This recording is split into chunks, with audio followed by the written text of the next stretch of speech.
Yo, welcome back. It's God sent from the trash bag, and we're trying something new this time. We're switching up the editing. We're gonna boil everything down to 10 minutes or less. I don't know if this is gonna be like a name of a playlist or whatever. We'll figure it out. I mean, no cursing.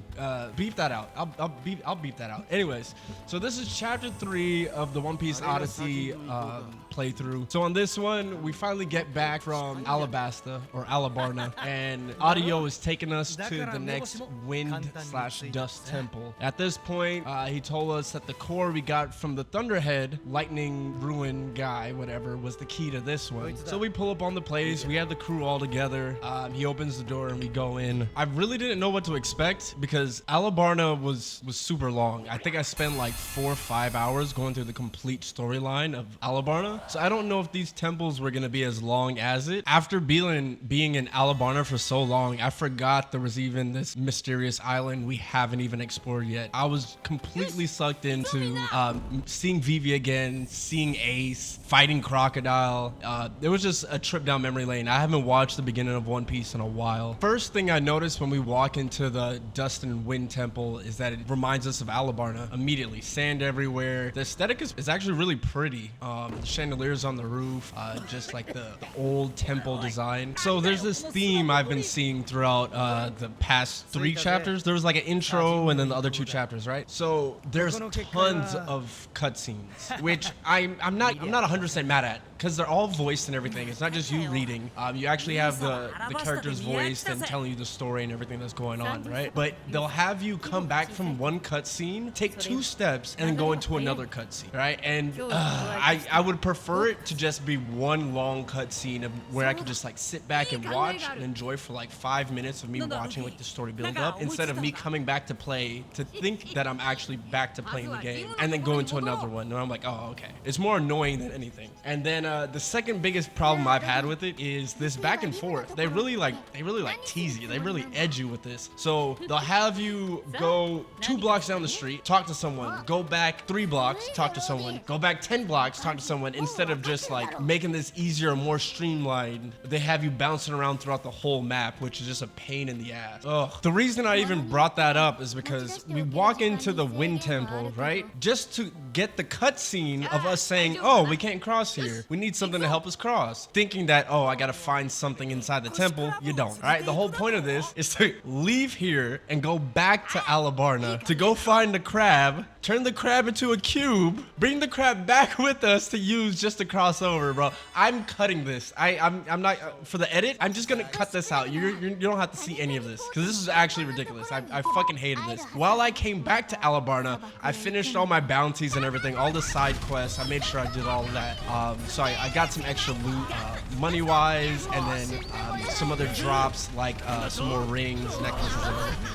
But all right, so we come back here, we do the whole bring out the crab, whatever. So story-wise, you're just doing this to go from point A to point B. You beat the next boss, whatever, and then you go to the next chapter. That's all it really is. The gameplay significance of this chapter is at the beginning of the chapter, you get introduced to this fusing machine that only Robin can use, right? And it allows you to use some of your lesser accessories, and you can fuse them together with your purple ones, right? And in this temple, this is the first place I've seen scaling accessories. Everything else has been like flat, certain amount of health, damage, guts, whatever. This is the first time I've seen a % on any accessories. So scaling items are gonna be great. So if you don't know the difference between scaling and flat, it's the difference of having a flat 10 damage versus like these items have 15% increase. So if you have, let's say you have 10 attack already, an item that gives you flat is gonna give you another 10. You have 20, right? And then if you have 15%, you're gonna have 1.5 on top of it. So you only get 11.5. So earlier in the game, flat damage does look better, right? Later in the game, let's say you have 100 instead of 10, right? The flat is gonna give you 110, but the percentage is going to give you 115. So the higher levels you have, the higher base stats you're working with, scaling accessories are going to become better and better. The reason I bring this up is because the bosses in this game are damage sponges. What I mean by that is, yeah, they have a lot of health, but that's not what it is. The game is easy enough that you're not going to lose. The only thing you're losing is time. Do you want a 30-minute boss fight or do you want a 2-minute boss fight? Okay? And the difference between that is not like leveling up your characters or anything like that. It's literally using these accessories. The better your accessories and a little bit in your level determines how long these fights are gonna be, because they're not hard at all. If you're under level, they probably can kill you, but that's really not an issue if you played a game ever before. So half of the problem is using these accessories. The other half is using trick balls. This is the one thing I wasn't doing enough. Trick balls are so good. They reduce the damage and they make whoever you're fighting, typically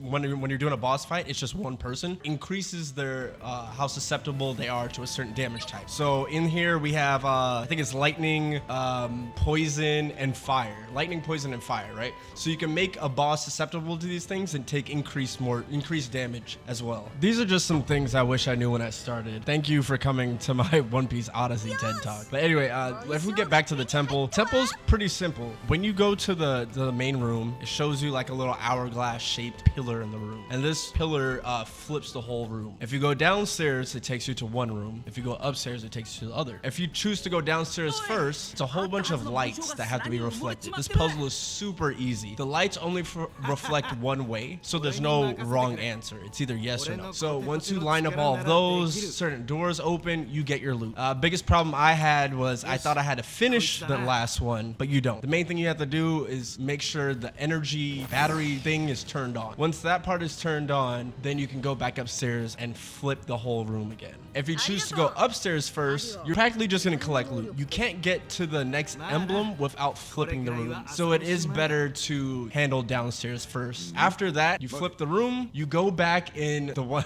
it was downstairs first, it's upstairs now. When you go back in there, you can finally hit the switch to make the light reflect off of the last mirror, which is just gonna open the door. You don't get anything besides a loot. If you go into the other door, which was upstairs, so now it's downstairs, all you do is grab some loot and you get the emblem. You don't really have to do anything. You don't have to, I think you have to fight like a beetle or something. Whatever. The puzzle is super easy, child's play. Anybody can do it. So you're gonna grab that, then you're gonna flip the room back, go into the room you went downstairs first. You just walk into the door, collect the emblem, and then you have to fight like a salamander. That fight's also pretty easy if you're already using the accessories and the trick balls. You go place them in, opens up the secret entrance, you go downstairs, you walk in, you fight a gorilla. Go figure, there's a gorilla inside the temple. All right, once you beat that fight, practically good to go. They're gonna show you like another light puzzle, straightforward. On the other side of that light puzzle is gonna be an elevator. You can choose to turn it on now or later, really doesn't matter, but you're good to fight the boss. One thing I noticed, Audio doesn't even need to be here. I don't know why he came, besides getting one of the emblems. Whatever, that's neither here or there. Boss fight is pretty easy.